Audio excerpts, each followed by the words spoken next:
You are a pathetic excuse of a man if you side with this. Like, Nancy Pelosi's husband, to me, is the penultimate Democrat man.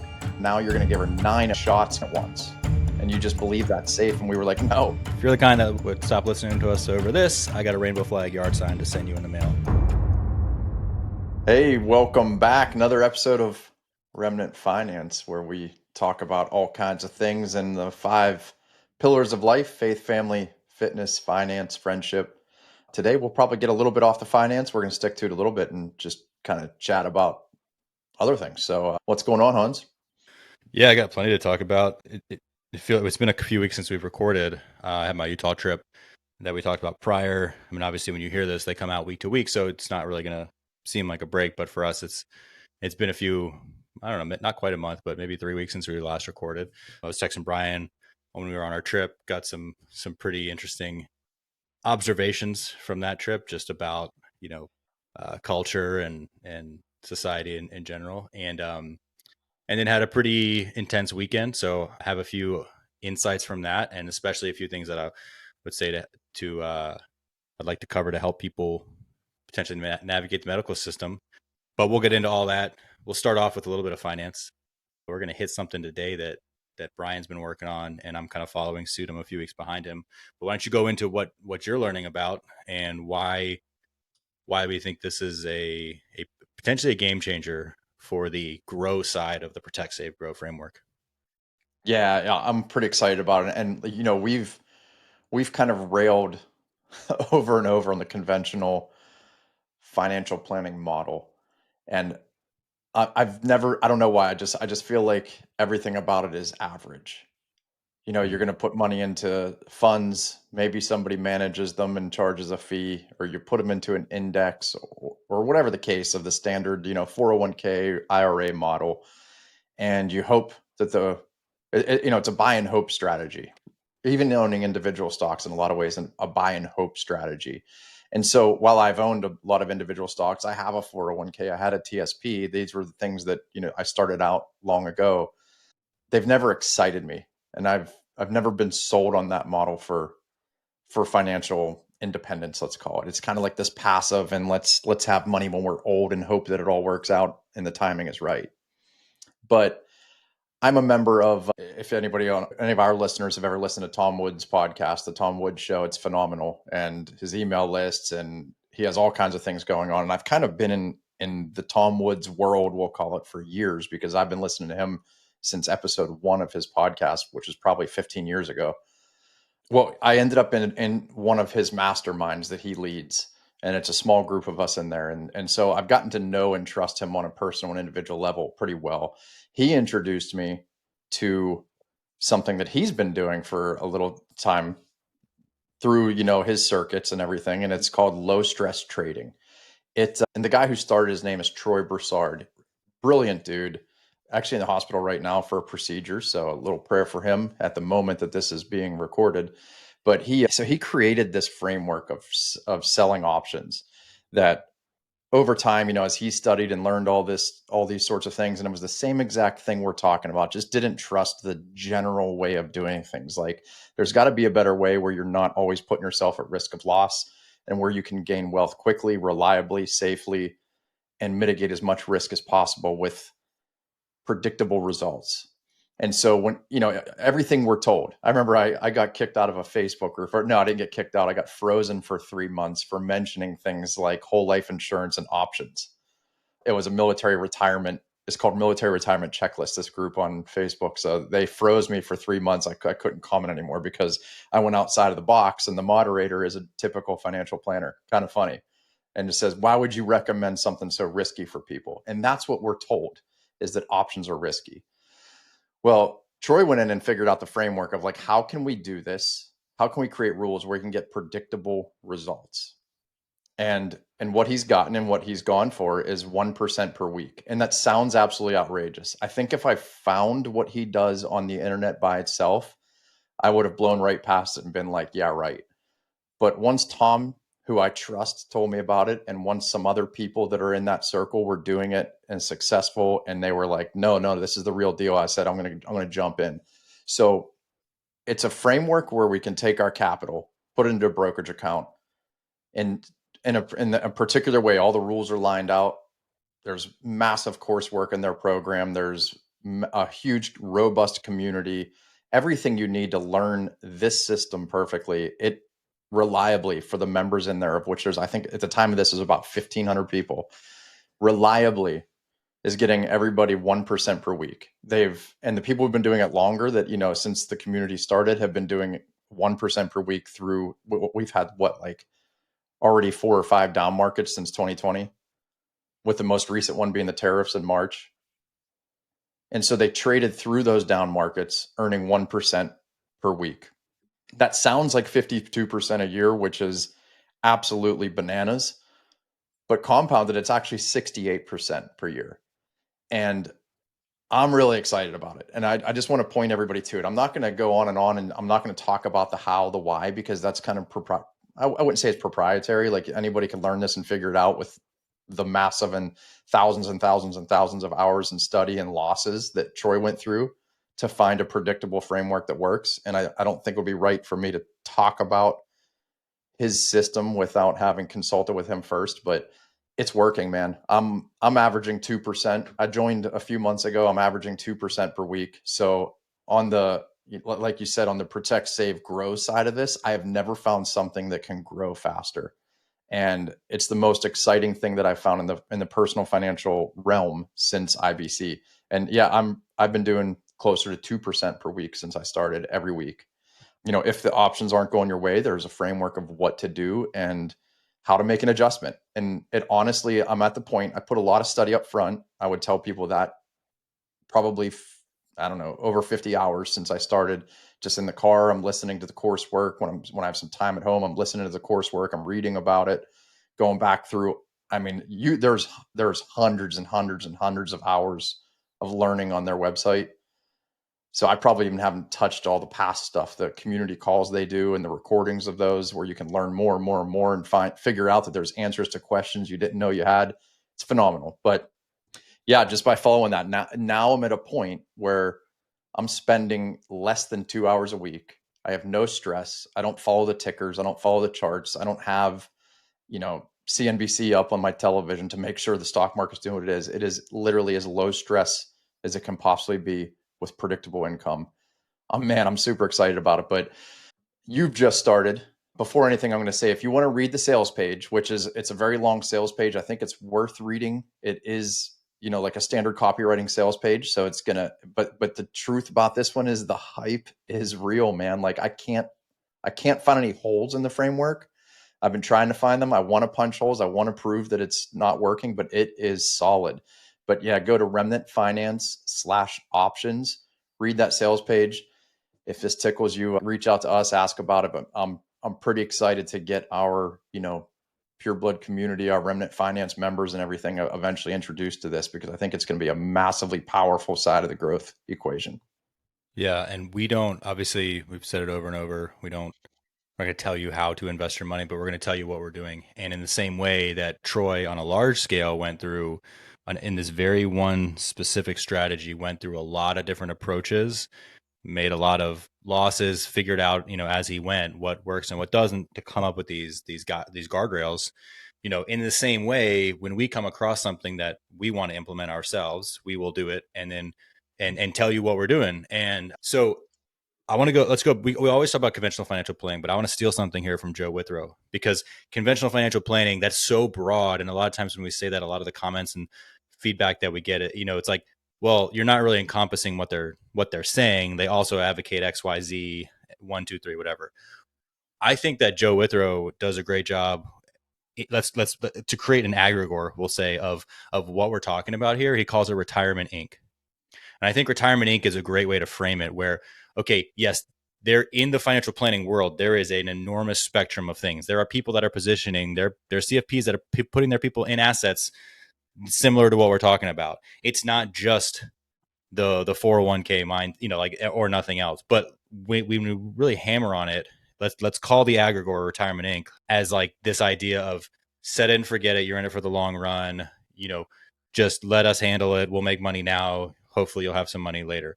And so when we talk about retirement inc, that's really what we're trying to hammer on. But I think that on the macroeconomic side, we need to be very conscious of growing that money. Like IBC, using whole life as a foundational asset is very important. It's critical to increase your savings rate and to put in to create that forced savings habit, and then all of the powerful aspects of it that we talk about regularly. So that is huge. But at the same time, you can't, I don't think you can just do that if you want to, get ahead to the life you want earlier than waiting until you're 65. And this, I agree, is a phenomenal strategy here. And yeah, we're not going to go into the details of the strategy. I'm about a couple weeks, maybe a month behind Brian in implementing this. I've been pouring through the content as well.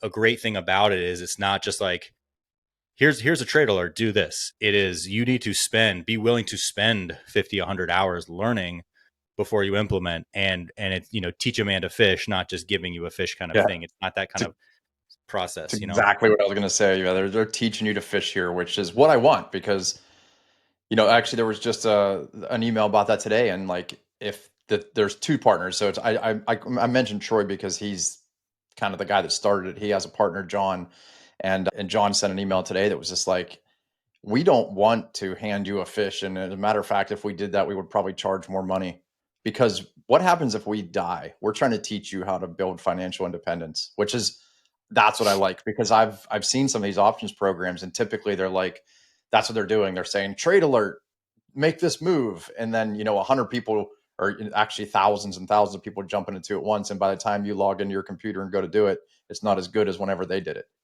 That's kind of the common Yeah. thing with the options trading groups out there. Yeah, so I just wanted to hammer down that like they are teaching you how to do this, not saying follow me. It's awesome.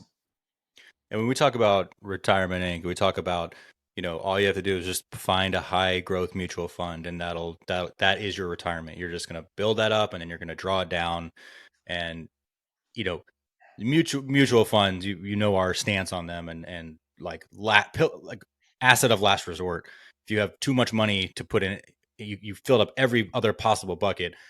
Maybe I would get mutual funds at that point. But in reality, you're paying for something that you could be doing on your own. I would much rather learn to do this and manage everything and have my own system rather than relying on somebody else. And that's what a mutual fund is, in my opinion. Your mutual fund could go down, but the people that are selling it still make money. It's a phenomenal business, right? The idea that the assets under management model of Retirement Inc., or just being the financial institution which owns and sells the mutual fund to your financial advisor, who then sells it to you, and the fees are being made at those both of those levels, whether you perform or not. You're paying both of those entities. You're paying Charles Schwab and you're paying your financial advisor. You're paying Vanguard and you're paying your financial advisor on these transactions. And the fees, they might say it's a 0.05, expense ratio, but when you everything together, it's going to be certainly almost always over 1%, which is an enormous amount. But there's always someone on the other side of these deals. Like, the mutual fund company is going to make money regardless of the performance of the funds. And so, same thing in a casino, the house always wins, right? So if we think about this, if all of these transactions, someone is making money no matter what the underlying asset does, that's what we want to become in this strategy here. It's like we're not out there speculating and buying stocks hoping to hit it big. We are trying to play the house in a sense. No, no, And 100%. Yeah, that's exactly that's the best analogy, and the one I've used to explain this before is you're basically the house because mhm. we're going to sell options to those people who are speculating. It's awesome. Yeah, and when you look at what 1% a week can do, and you let that grow, that is a way that you can actually, and I've talked with ChatGPT, and you can use that to say, all right, if I put this much money into this system and my return is X, and we use 1% a week, I've said, all right, well, I need to start. I'm thinking long term, short term, really, but I'm thinking a couple years from now when we make our move, probably 2027. What if I do this strategy until that point? And then I know I'm going to have a period where we're going through the cross country move and settling in and all that stuff, where it's going to be, obviously a big disruption in my business efficacy. And so what if I, for the next 20 months, do this at 1%. And then at that point, I start taking half of my weekly profit and apply and using it for expenses? What would that be? And so you can actually work on your drawdown strategy, something that, Retirement Inc. generally lets you wait till you get there. Like, I can think about this in advance. It's really powerful to just to to start thinking about it this way. And it's like, I don't need to wait till I'm 65 for this. I'm going to let it No. compound. I'm going to grow, but I plan to use some in 2027. So I'm a couple weeks behind you so far. Got my first trades placed, and I plan to really spend the rest of 2025 dipping in kind of slowly with continuous learning, and then really hammer in 2026. And this is a great way to talk about the growth strategy or the growth. Yeah, and it's cool. And so in your first week, the cool thing about this strategy is you've already collected money. You didn't wait for the stock to go up or down. You collected a premium. You've already been paid. You already made your 1% on the first Yep. things you did immediately. And and before we go off topic, because there's some other things to talk about. The other thing that is fascinating about it, because it's an income-based strategy using the stock market, not just an appreciation of the value of the stock. Because it's income based and at 1%. If you think about, like, if you have $100,000 income a year, and I actually want to figure this out and get the exact number real quick using the 4% rule, you have to have a $2.5 million nest egg at retirement using, let's say, the mutual fund, the 401k system, or IRAs. That's a pretty large number, and there's very few out there. And if you look at the median numbers that ever achieve that, that's to draw $100,000. So on We talked five. last week, 1.8% have, or 2 weeks ago when this comes out, but 1.8% of the 401k balances were over 1 million. So the amount that are at 2.5 to spit out Yeah, that annual income is very low. And but that's before tax.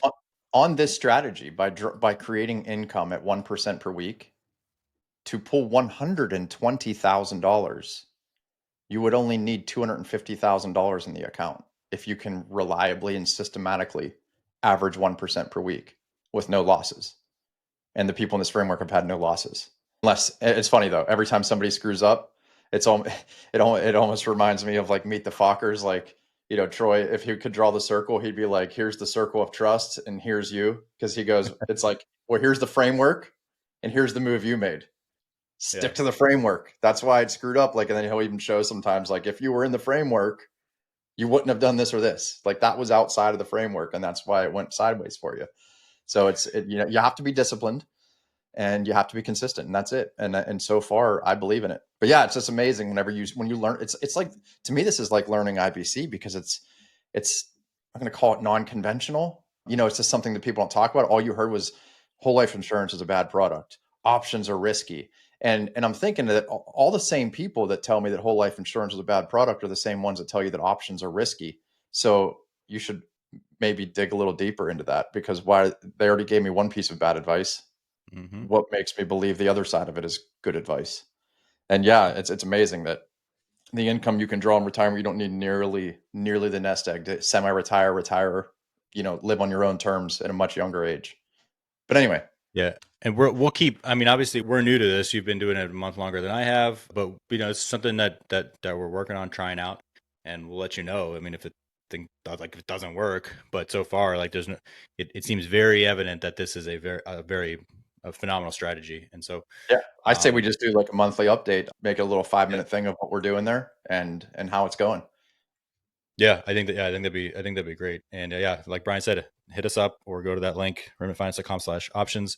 And if you want to get started, I mean, think about, we invest, you know, even if you're doing the Retirement Inc. model, it's 1,000 right now. It's $1,000 to join as your one time upfront fee, and then you have a recurring monthly fee. But Which is only shave $100.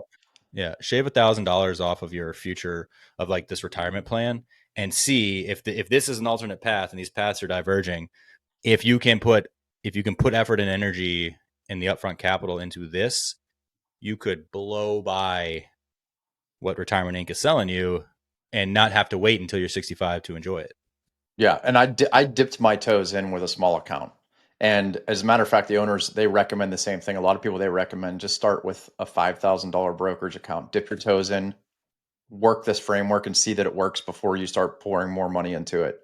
I started with a little bit more than that, but I made the $1,000 initial fee back in 3 weeks, my first 3 weeks of trading. And now I'm just above and beyond. So, and the $100 a month fee to be a member of the community, the coursework, it is so robust and the software is so phenomenal. Like, I would probably cut out 15 other things that I spend money on before I'd even consider leaving at $100 a month. Like, the value is so high for that. So yeah, but we're going to say, I'll say it again, remnantfinance.com/options. We're going to ask that you use that because he does provide a small affiliate commission if you refer people with who you think would be a good fit for the community. And I think most of our people would be a good fit for the community if this is something that interests you. So we'd appreciate if you use that option and join through the sales page. It helps us a little bit, helps us with keeping this podcast going, and brings a little bit of revenue for us. That yeah, so we'd appreciate you just joining there as our listeners.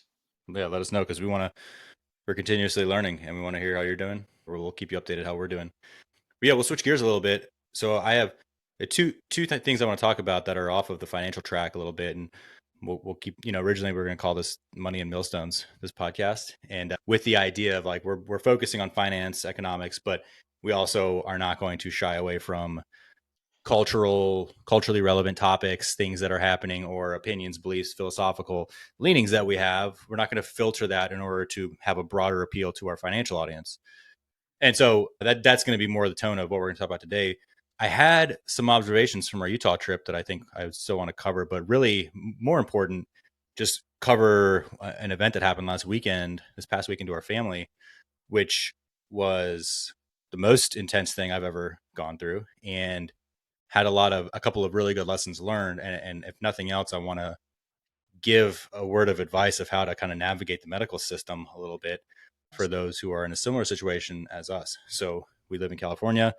We've heard on podcasts and just from kind of being in the networks that we're in, you heard some horror stories, especially down here in California, where they've got compulsory education starting at age 6. They're on the state's radar, where they have to be in line with all of the edicts of the California Department of Education. Even if you're homeschooling, you have to be in line with these criteria.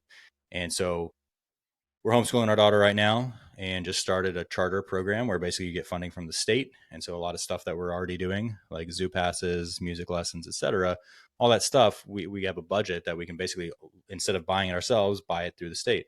And that's awesome. And of course, the communists in California, in Sacramento, their house just passed AB 84, which is an effort to essentially gut the homeschool charter program, because they're saying they want control of every student, and they want to make it so unappealing to go through the regulatory hurdles and make it so that there is no financial incentive to do this.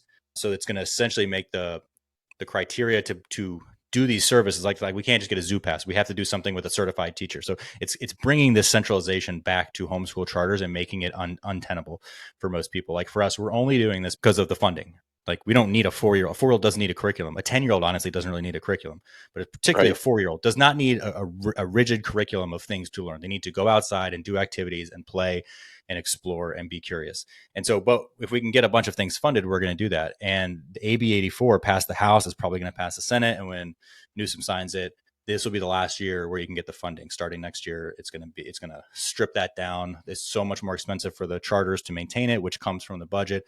They say in the name of preventing fraud, and that people are just using it to get the funds, but they're not actually educating their children. They're not giving their children the value of a California public school education. I wonder what that value is. I'd love to know. Yeah, Like, I'd love to see that the typical product, because I want to. I don't want to look at the top that yeah, get accepted to Berkeley who are actually maybe academically qualify or would have yeah, qualified in 1980. I want to see what the average product is. What is the value? yeah. It's a net negative, certainly. It's got to be. It Uh, has to be. but so that's something that's scary, as they go on the state radar at 6 right now. If we our line, if of not doing this, if we get pushback, or so far it's been great, and I think that we're gonna have no problem with, like, once a month we show the teacher a sample of her work, and like very low bar of entry here. But if that bar is too high, we'll just walk away, no big deal. At 4, there's nothing you have to be doing, and so we're fine. But at 6, then it's like, if you're not in compliance with the homeschool charter requirements, then you have to be in a public or a private school, and that's a hard no in California. So we have our red line of when we're leaving the state. Other things that are scary, obviously, not having any shots as a child. Your child is healthy and thriving and just doing incredible, but per the state, you're a negligent parent. And so our daughter, our youngest, has no medical history to speak of at all. She was born at home with the midwife. We have a naturopath here on the island that we go and see, and or sorry, not a naturopath, a osteopath, a DO, yep, who has seen her and done, whenever we do have an issue, we take her there and usually gives her a homeopathic or tells us, something to try, and it's no big deal. But she has no medical history at all. And we've heard horror stories, mostly through podcasts from people in this area, about getting into these medical situations where you're now fighting with the state on an admin level because of negligence. And so the worst case scenario is like, all right, they have your child in the hospital. They're not letting you do XYZ because you haven't done something. And are you dealing with CPS now? So like that, like kidnapping of children within the medical system in California is something that's a real problem for people that think like we do. And so anyways, this past Saturday, my daughter fell. She climbed on a little toy stroller, slipped out from under. She fell and hit the corner wooden frame of a window out to our backyard, and sliced her eyelid open, or her eyebrow open, end to end, deep down to the muscle. Like, so hard to look at. Seeing a 16-month-old who doesn't, she handled it like a champion. We put pressure on it, getting ready to go to the hospital. This is 8 a.m, so we're getting our other daughter up and going. We rush to the hospital. We put pressure on it, and she's just kind of looking at us, but not really losing it like you would think, given the severity of the wound. And we get to the local hospital here on the island. The doctor says, "Hey, I can stitch this if you want, but it's my daughter. I would send her to the children's hospital where they can really, that you need some serious attention on this."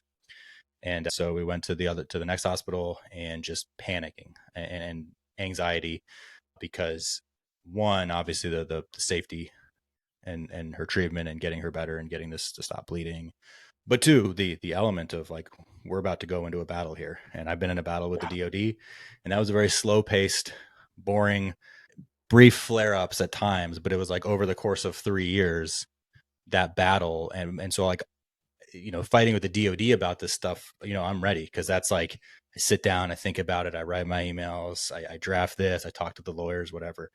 But this was like, we are going to be in an emergency situation where we need to make immediate answers with someone who might be pushing us very strongly to do something we don't want to do.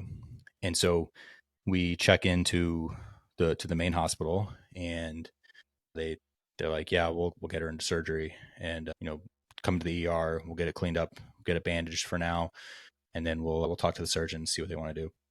So our hard line at first was, we're not letting her out of our sight. You're not going to take her, and we don't want her going under anesthesia. My wife's, she's an occupational therapist, but she's worked in the medical field for a long time. When she was actively practicing OT, she worked at a hospital here, and is familiar with, a lot of things that I'm not, and I can't even explain what I'm not familiar with. But she had a lot of questions, and the idea of putting a 16-month-old under general anesthesia was very disconcerting. And so we ended up having to wait about 8 hours in the ER with a 16-month-old who And that's a could not long eat, time. could not eat or drink water or nurse or do anything. And just basically just standing there holding her. She wants to get down. She wants to explore. We can't leave the room. I I bet mean, she was more miserable from that at that point, not eating, drinking, nothing, than she was from the injury. you wouldn't even know at that point. I mean, they kind of put like a numbing agent on it, put some gauze on it. It wasn't actively bleeding. And every once in a while they'd peel that Band-Aid back to replace it. And like, it, gut wrenching for me. Like, I can't even think about how, about how that wound was. But they basically explained it to us like this. They said, we can do stitches here at the table in the ER. You'll be right here with her. We'll put her under a sedative, not full anesthesia, but she'll be right here. We can do that. However, she's not going to be fully sedated. She's not going to be fully down. If she starts moving her head, you're going to have to hold her. If she gets fidgety, you're going to have to hold her. She's going to be conscious, but she's not going to feel it. She's not going to remember it, but she can be moving. And so that could be an issue. And the other thing is, we can't go deep level and inspect the muscle, inspect the nerves, and start stitching it from the bottom up. So we're going to do it. We could do a surface level stitch here, but the problem with stitches healing is the surface tension pulling that apart. And so you can do that. And they were, to their credit, they were every single decision that we made, they said, hey, you don't have to do this. Here's our medical recommendation, but you don't have to do this. It's your call. No one's going to force you to do the OR, but here's why we think you should. And eventually it came down to, we know she's going to get stitched up. We know, like, it's not actively bleeding. She's going to live. It's going to get stitched up. It's going to heal. They said the question now is cosmetically, how much of a scar do you want that, a chance at, like, how much do you want to reduce the chance that there's an enormous scar on her eyebrow for the rest of her life? And that sounds kind of shallow, but like now that we're past the point of this being Oh, life threatening, it's like it's a girl, it's my girl, like as a father of a girl, like if it's a boy, you'd be like, all right, you get a battle scar, no big deal, you're tough. I still don't want that for you. Like if it's a kind of disfigurement, I don't want that you to live with that, but especially a girl, like this beautiful little girl, I don't want her to just have this giant gnarly scar on her face for the rest of her life, because that's going to impact her. What, even if it's like superficial or cosmetic, it's still gonna. And that to me was became the hardest part, was thinking like, okay, I'm relieved that she's gonna be okay. She's gonna get stitched up, but like she's gonna have to. If she gonna, how bad is this gonna be that she's gonna have to live with this forever? It was really hard to think about how this is going to impact her life moving forward for the rest of her life. And they said she's going to have a scar for the rest of her life, but if we do the surgery, we can really get down there to stitch it from the bottom, give it a best chance at being minimally noticeable. And so we ended up opting to do the OR. We did the surgery. Them taking her from us was like the hardest moment of all of it. But at the end of the day, we talked to the surgeons. They were very professional. They were very like they put us at ease. Like, this is a 30-minute thing. I've done this 10,000 times. I've been doing this exact thing for 15 years. She's going to be okay. Anesthesiologist came in and talked to us personally. Like, we were comfortable with it by the time we actually did it 8 hours later. And she came out. They did a great job. Right now, she's got a little angry eye because she they put the glue on it on top of the stitches, and so like in order for the stitches will dissolve, and the glue will fall off, and it'll be barely noticeable because it's basically like exactly under her eyebrow. So once her eyebrow grows over, you might be able to notice a little bit if you look, but it's not going to be too bad. So at the end of the day, she's good. She's gonna be totally fine, and I think even the cosmetic damage is gonna be minimal. But what I really want to hit on was some of the lessons learned from that, and on the to give the hospital some credit, besides the fact that they were very adamant that nothing's going to happen unless you choose to. This is your choice. How you want to proceed, it's up to you. We'll give you our opinion, and I commend them for that. And then the other takeaway was that on the positive side was that we don't do much with the medical system at all. We have the military's continued TRICARE plan. Basically, I have it through the end of this year, and then we have to figure something else out. But I'm very glad to have that, because you know we can talk about self-insuring all day, but if I'm sitting there in the hospital and I have to think about, are we going to pay for anesthesia and like an actual, like a specific surgeon to go in, and I can't even imagine what the bill is going to be for TRICARE. And fortunately, I had zero thoughts at all about the cost of this. And so that was one thing, as I'm pacing a hole in the floor and anxious and ready for this shot fight. I didn't think about money once. And so the insurance level there, the angle, from that perspective, it was a huge demonstration of the value that peace of mind and certainty on the financial side can bring to a situation that otherwise isn't financial. And I don't ever want to be self-insured when it comes to medical, like the extremes of the medical industry, because that right. bill, I don't even want to look at it. So the good thing was that, as much as we're not involved in the medical model, there is a time for Western medicine. If I'm in a car accident and I'm banged up, I don't wanna be in a foreign country. I wanna go to an American Right. hospital where they stitch me together. Right. And I also don't want homeopathics at that point. Like, we do almost Yeah, everything with homeopathics, and diet is the entirety of our medical model at the house. But homeopathics aren't going to cut it in this case. Like, we need surgery. And I've always wanted to maintain that. And if you would ask me when I'm not in the moment, I would have said, yeah, like, of course, on the extreme situations, you definitely really want the medical system. And in this case, I wanted the guy who's been doing this for 20 years, who's very comfortable, had, my reaction when I see that wound versus his reaction. He's like, oh yeah, okay, cool. I can look at that at first glance and see that there's not muscle damage. And so I know exactly what I need to do. This is, I did this exact same thing yesterday. We're good to go. No problem. But this is the best route for her, in my opinion. Here's why. And I'm very comfortable. She will be just fine. Don't worry about it. Like, that's exactly what I want in that situation. And so we went in not wanting anesthesia. We went in not wanting her to leave us, but we also kind of talked through, like, we're not going to be so dogmatic against the medical system, even though you see how bad a lot of it is, but we don't want to be so dogmatic that we're going to make the wrong decision for our daughter. And so I think it was the right call to make in that case. But on the downside, what was very eye opening and very validating of our skepticism of the medical profession was every single nurse and doctor we talked to, and every patient who came and went over the course of 8 or 9 hours on either bed. There's three beds in this in our ER room. Single nurse or doctor, the first thing they asked, are they up to Are date on they the up? shots? Yeah. Every single one. Now, that's not relevant at all in this situation. In our situation, it was not relevant at all. But that was the first thing they asked. Not how's she doing? How's she feeling? What are we working with here? Is she up to date on our shots? And so now here's my big tip. And we don't have a large enough audience for this to like this, I'll just say what I'm thinking because we don't have enough people that are listening where this could get to, to the wrong people. And so what we said was, yeah, she's up to date. Now, that's true because she's up to date on the schedule that we set with her primary care. And that schedule is 0. So she is up to date and current on that schedule. That I think the fact that we made it through, and here's the crazy part is nobody questioned us on that at all. Nobody pushed back. Now it helps that she had no medical record, no history in the system, nothing for them to import into the MyChart app or whatever. But nobody asked a follow up. They just moved right on. And every time they asked that question, we were expecting a fight. And I believe God's protection was with us as we navigated that because there's no explanation. This is the most vindictive, retarded state in the union where they would do anything to get you vaccinated, which does, I mean, defies logic, but they would do anything for that.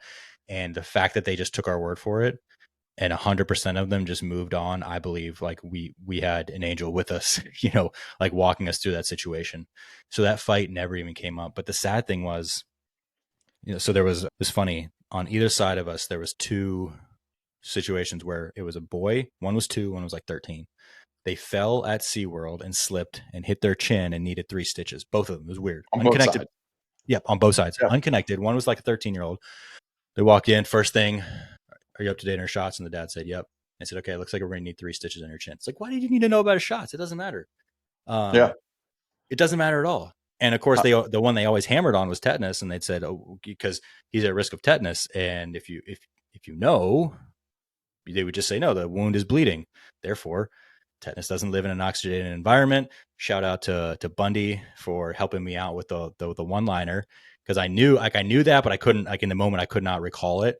But yeah, if the wound is bleeding, it's an oxygenated environment. Tetanus does not survive, and so it's not even a threat. Right. And even if it were, giving a tetanus shot retroactively does not help in the moment. It's not a prophylactic. And so thanks Bundy for the quick recall on that.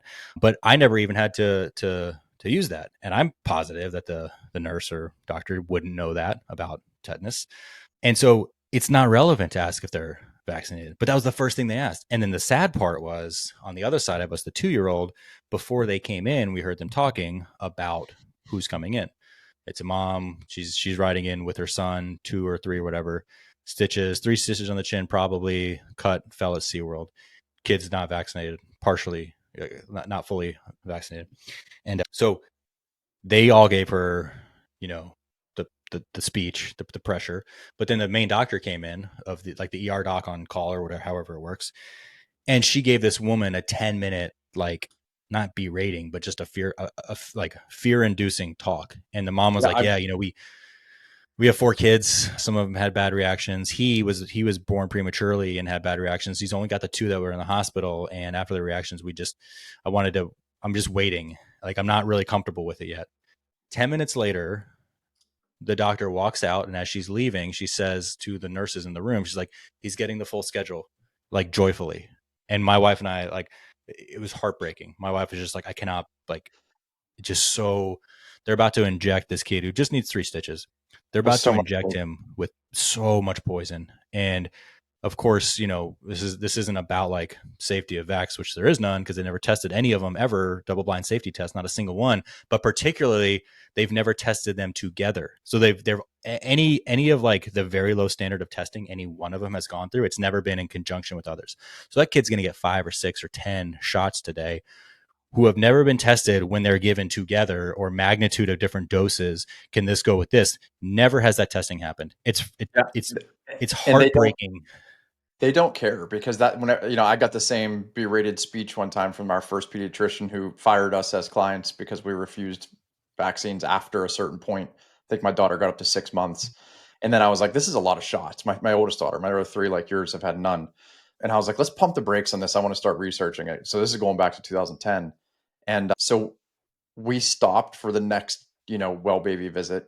And then the following one, when my wife took them in, they wanted to just compound what she should have got per the schedule on those two visits. And they were like, are you Mhm. catching up today? So like, is that even safe? Like you're telling me that that she was scheduled for, let's say, 6 shots because MMR is actually 3, and then a flu shot, and then whatever else it is. And then you're just going to add on 2 more. So now you're going to give her 9 at once. And you just Mhm. believe that's safe. And we were like, no, we're not going to do any. And then we got fired. But yeah, so not only is there no testing on it, they don't care. They will do them all at once. Yeah. It's insanity. Every subsequent test comes from the original test they ran, which took the presumption that it would be unethical to not give someone this miracle product that has the liability shield of being labeled a vaccine. So we can't have a control group of people that don't get them. Therefore, the initial tests they run are giving everyone the test, and then subsequent tests refer to the previous ones. So they make a variation of it and Mm-hmm. add a letter to the title, and then they compare it to previous iterations of that one, which initially was based on a non comprehensive test with no double blind safety feature. Interestingly enough, I think in the vein of things are changing, paradigms are shifting, there was no, besides the Amish for a long time, I feel like in our generation, growing up in the 90s, there's really not a control group besides the Amish. Now there are, of course, like those kooky anti-vaxxers. You might know 1 in 100 families who, those crazy homeschoolers who were anti-vax too. You might have known one at church or something, but I think in my experience, it was very rare It because no was. one even really thought about it. And we were in the generation that went, like when I was born in 1988, the vaccine schedule was 6. So I got vaccinated and I was on a very light schedule, the 1986 or the 1988 schedule. I think it was 6 total. Now, of course, by the time I turned 18, it had gone up a lot to maybe like 40. Yeah, Now it's at about 93 it 70. exploded. Yeah. Yeah, and so it's like even though I start when I was born, if it had held at the 1988 tables, I think I would have had 6 total. But by the time I was 18, I had the full schedule up to that point, I'm sure. But like no one really questioned it. No one thought about it because we just assume why would they lie to us? And the in the vein of paradigms changing, there is now after COVID especially, there is a enormous cohort of the population who can be your control test because now Yep. and of course it's obviously given our networks now and the people we associate with now, clearly much more of our friends are have their kids have no shots or stopped shots after COVID. Like once they start, the first time you look into it, you're going to be done with them forever. And so, like What now, okay, if you actually scientific community, medical community, if you actually wanted to practice science, you now, as of the last 5 years, have an enormous contingent of children aged 1 through 5 with 0 shots. Go ahead, do your control group test now and see who's performing better. And it's not even a question. They would never, ever, ever do that. They would shut down before they would do that because to do that would admit that the whole thing was a scam from the start. Yeah, well, what's fun, and it's as further evidence that they're losing absolute control of the narrative. I just got, I mostly listen to podcasts or books when I'm driving, but I was just feeling like being mindless, and so I turned on terrestrial radio just a couple weeks ago, and a commercial comes on that was pushing a vaccine, and it literally said, "Listen to your doctors, not the internet." Hmm. So, I thought that was hilarious. Like that's coming across FM radio on the ad. Like, Hmm. don't listen to the internet about the safety of vaccines. Listen to your doctor, which just demonstrates that they're 100% losing control of the full They're narrative. absolutely And it's losing. happening. The numbers are expanding so fast of people who are questioning everything. I love it. I want to see the pharmaceutical company. I shouldn't say I want to see them crash and burn, because there are useful pharmaceuticals for people that desperately need Right. them for pain, to prolong life. But their baby is the vaccines.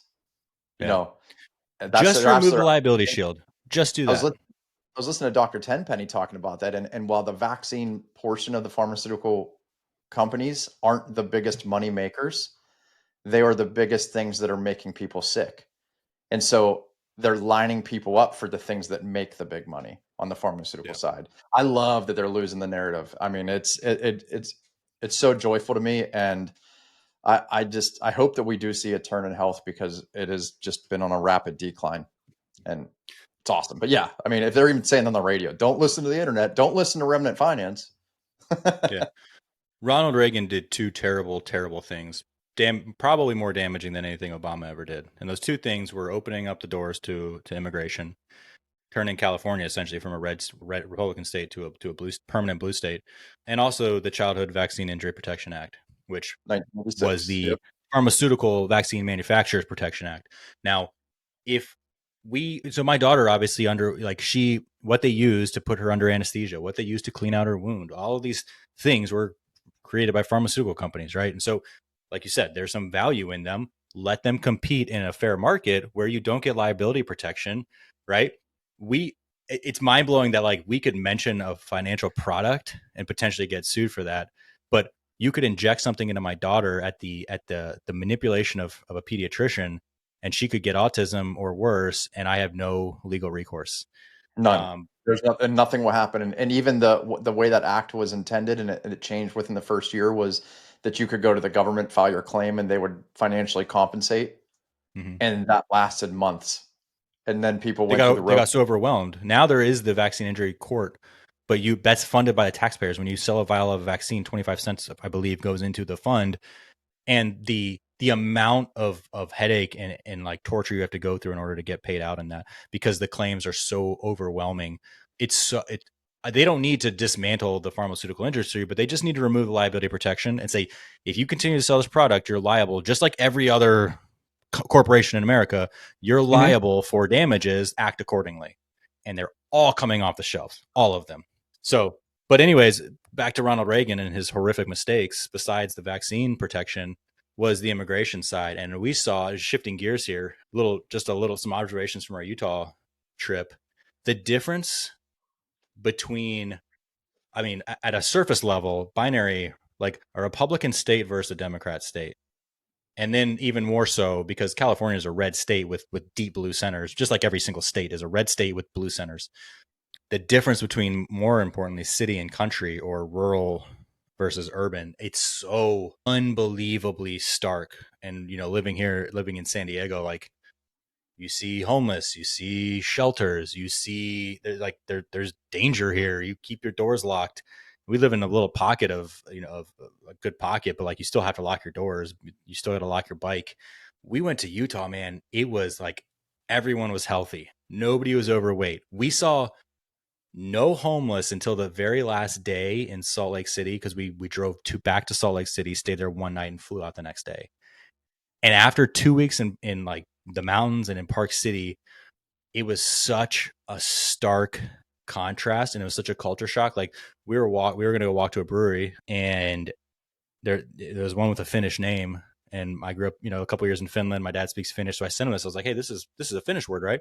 So we were going to go walk there. I was going to get him a mug or a shirt, and we found out along the way that in Utah you can't go into, it's either a bar or a restaurant that serves alcohol. If it's a bar, pretty much all breweries or bars, you can't go in with kids. Unlike here in San Diego, like, breweries are full of kids, Yeah. like they have kids activities, just a fun outing, but very different there. And while that was frustrating, at the same time, I look around and I was like, well, okay, these Mormons, some of the things, I scratch my head at some of the beliefs there, but theological, you know, points aside, like, they can run a damn society, and they can run a city.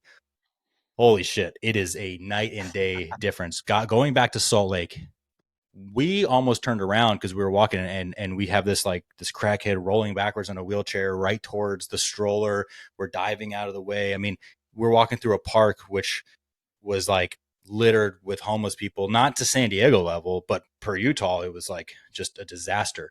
And we were just like, should we turn around? How long till sunset? Because we want to make sure we give ourselves time before sunset because we're not walking back this way at dark. And it's like Democrats will run a city into the ground. And that's not to speak that's not like saying Republicans are good at their jobs, at least at the national level. But certainly you want your town, you want your city, you want your state to be deep red, because at this point, if you're a man and you're a Democrat, like my going assumption is you're just getting sodomized behind a dumpster like every day. You are a pathetic excuse of a man if you side with this. Like Nancy Pelosi's husband to me is the penultimate Democrat man. Just getting beaten by a gay prostitute, and just that is a Democrat man. It is absolutely, you deserve everything you're going to get by staying in these cities, and like it's all going to come full circle, and just being in a place where there was no homeless, no crime, people didn't lock their doors, you would just see bikes unlocked. I mean, it was just like, where are we? This is like Sweden pre-migrants. This is crazy. Like this is the high trust homogenous society, and homogeneity is so valuable. I mean, diversity, proximity plus proximity equals warfare. I think that's Martin Van Crevel, the Israeli historian. But diversity plus proximity equals war, always in history. And just to come to see the contrast between Park City and Salt Lake City, between Utah and California, we're both on different tracks. And I'm not saying we as in California because we're getting out of here, but like the Democrats are on a track, and you better be off it if you care about your family. I mean, we're not as far gone as Europe, where they're arresting people fighting against migrant rapists, but we're We're getting getting, there. And yeah. it is. I'm gonna write. I'm working on a newsletter for August now. By the time this comes out, it'll already be out. But I'm compiling some pretty interesting observations on what's going on in Europe right now.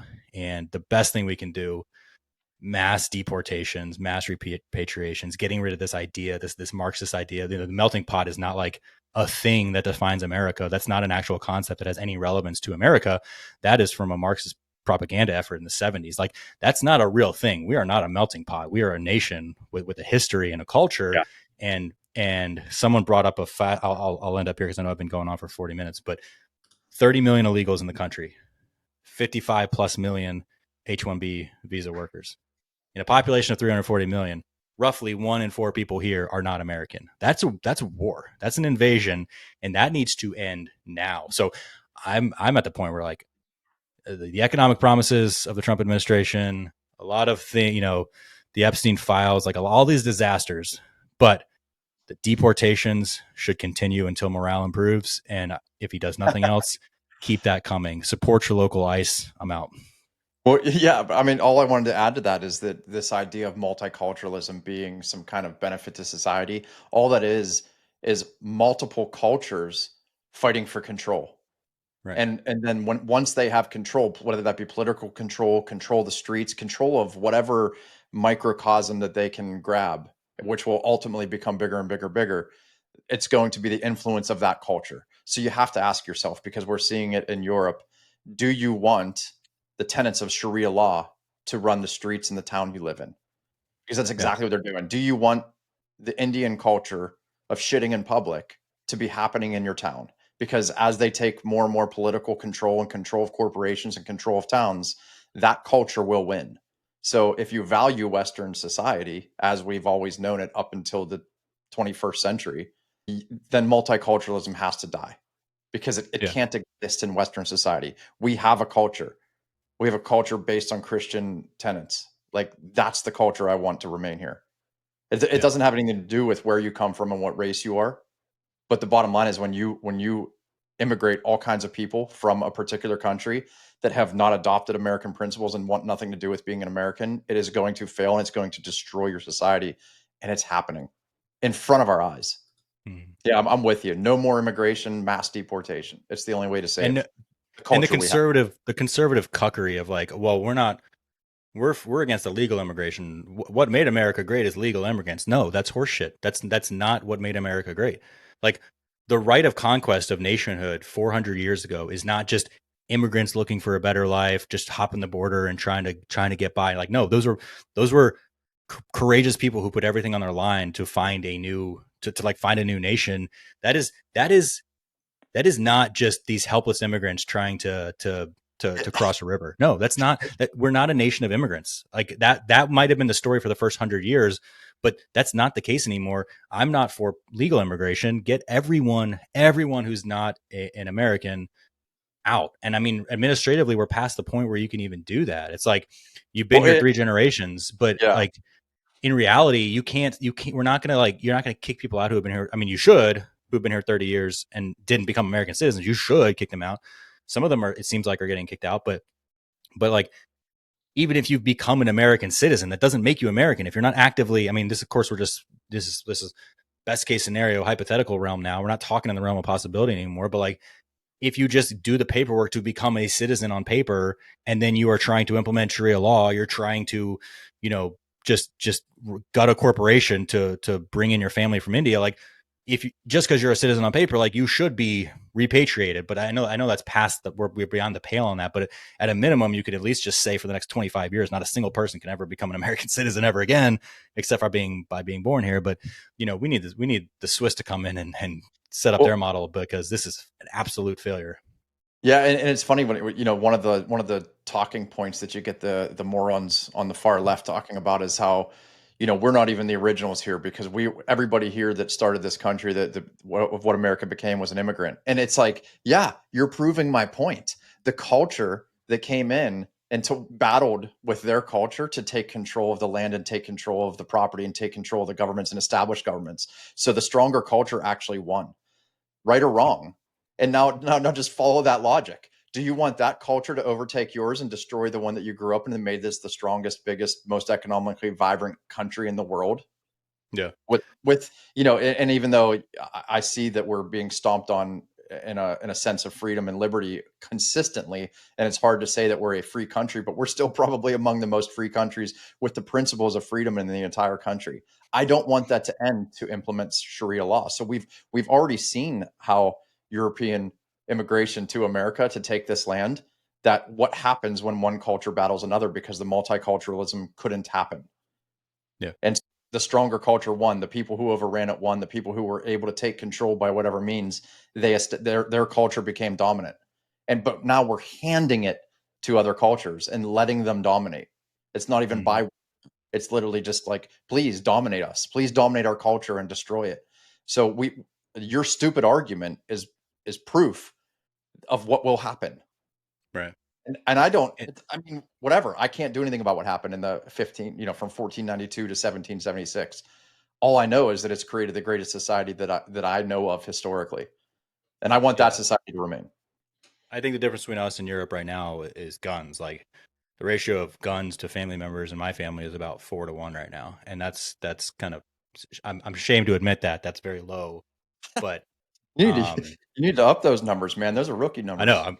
I know I feel like a gay with a 4 to 1 ratio, but they say like diversity is our strength. You hear that in the military all the time. It's like, Oh, in what, like, can we think of any examples where diversity is a strength? Concrete, mixing concrete, you need some diversity in your materials. Like I thought for a while in writing this article, like what instances of where are there where diversity is an actual measurable strength, and I could only come up with concrete. In a society, it's deadly. There's no I've value. Like we don't need different, what they'll say is like, oh, when we're making these wartime decisions, having people from different backgrounds who can look at a problem, that doesn't make sense. Like think, like come up with an actual scenario, like a wartime scenario, and then, okay, I'm from the streets of Chicago, here's how I would view this. I'm like, no, that doesn't help. That's Yeah. stupid. And Well, and it's not just that, but like when they have that talking point in the military or everywhere you go, corporations too about that. It's funny because all they do is look at the potential plus sides, right? And it's just it's comparable to somewhere around the late 90s. There was like inclusion in the classrooms, and they stopped stratifying groups of students to a large degree of like, hey, these are your honor students, these are your next tier, here's your average students, here's your below average students, and you kind of just tracked with those kids. And so they said, hey, let's mix them all up because the honor students or the best, they have kind of still stayed separate. So the next tier down, the above average students, are going to bring up the average. And all we've ever seen is a decay, because there's always a gravitational pull away from average, from whatever the bottom values, the bottom aptitude, the problems with different cultures. That it always has a negative influence. So when they pitch that bullshit of that being our strength, they never once ever talk about the detrimental sides of diversity. Like, okay, so I can pull in two or three strengths from different types of people that grew up in different places, but what are the negative sides of where they grew up, and how is that going to influence our organization? Is there going to Yeah. be more of a negative pull on that, or are we only focused on the two good things, or the three good things from every different society, culture, and background? Like, there might be this group might have two good things and 20 things that are negative to society, but we're just going to fricking ignore that because it sounds good, and that's going to destroy the entire group. And it's obviously this, it goes, it doesn't need to be said, but I think it's such an obvious point, but it's always missed because it's never really vocalized. Like, it's not like they're aggressively and desperately trying to flood Angola with Norwegians, right? They're not trying to like force a ton of Danes into India. Like, it's never that direction. It's not actually that like India needs to be more diverse. Angola needs to be more diverse. You know, or Only Western. or here, yeah, it's like this company doesn't have enough diversity on its board. Okay, well, neither does the Baltimore Ravens safety core or their linebackers. They don't have any diversity there. You're not trying in both directions here, right? And so the thesis, like the main point that I'm trying to put out in that newsletter article is like it's twisting liberals into an enjoyable pretzel. The logical conclusion of every liberal idea like comes into this just complex, incoherent twist of these philosophies, right? And so Feelings, not even philosophies, feelings. yeah, feelings. So what they have to do is they have to do two simultaneous things. They have to defend migration and migrants as these victims, and at the same time, they have to keep defending women. Well, if we look at Europe, what you have to do is you have to defend rapists and defend the rape victims. Now, the rapists, their selling points, if you're a liberal, are that they are brown and they're not from the country. So to them, you're untouchable. You're an amazing person because you're brown and you're not from the country, and you are not like country versus city. Like, you're not from that nation, and you are bringing in some diversity, some ethnicity to this historically white country. So you are an untouchable god because you, Ahmed, are brown and you're not from Scotland, right? At the same time, the rapes in Europe are off the charts to a degree that's like you can't laugh at it, but it's like you liberals brought this on. And so it's horrific for the women undergoing it, but the men in the country need to get aggressive and take up arms against their own government after they take up arms against the invaders. But like now liberals are like, well, we support, like, women are being raped. It's like, wait a second. When you talk about abortion, all these things, you like women being raped is the first thing you talk about. You talk about toxic masculinity in America. You talk about abortion. You talk about we need to protect women from these aggressive men. Okay, let's look at Europe. Well, now you have this juxtaposition where the selling points of the women are just that they're women, but their detracting points are that they're white and they're from Scotland. The invaders are brown and they're not from Scotland. So you have, and honestly, who do you think? I mean, who do you think's actually going to win in a liberal's mind? It's going to be the migrant. It's going to be the rapist migrant is going to win because they're brown. Like, that is their framework. They're so retarded, and we have to pull off these gloves and stop saying I'm for legal migration. We're built by a nation of all this stuff. Like, that horseshit has to stop because that is slowly allowing the foot in the door, and now the door is just flung wide open. Like, Biden opened the door and nailed it to the back of the wall. It is wide open. He cut down the drywall. Trump seems to be doing a lot to try to mend that, but it's almost unsalvageable at this point until like the government can't salvage it. It has to be, yeah, it has to be. And we have to do it by having this attitude of like, if they think they can get away with it, because we're just going to be like, oh yeah, no, legal migrants are great. Yeah, yeah, come on. Yeah, like, go through the legal process, stand in line and become an American, even though you're always going to be a Punjab. No, if people are accepting that, it's always gonna happen to you until you're vocal against it and say, stop. I don't care what you call me. At this point, if you're not voting for someone, who's deemed to be a racist by the media, you're an idiot. Like you can that's a stupid thing to do with your vote. If you vote, is to not vote for someone who they label a racist. Like that's the only people that have any kind of grasp on the situation. And Utah versus California was a very stark contrast. I can't even imagine what it'd be like going over to Europe right now and comparing that to Utah. But even Utah to California, it's like the tracks are clear. There's no overlap here. They're very divergent. You can see which route you want to go. And I hope Utah stands strong. I hope the places that are not accepting this, and in Europe, you have examples too. Viktor Orban in Hungary is a legend because he told the EU, yeah, every country in the EU has a migrant quota.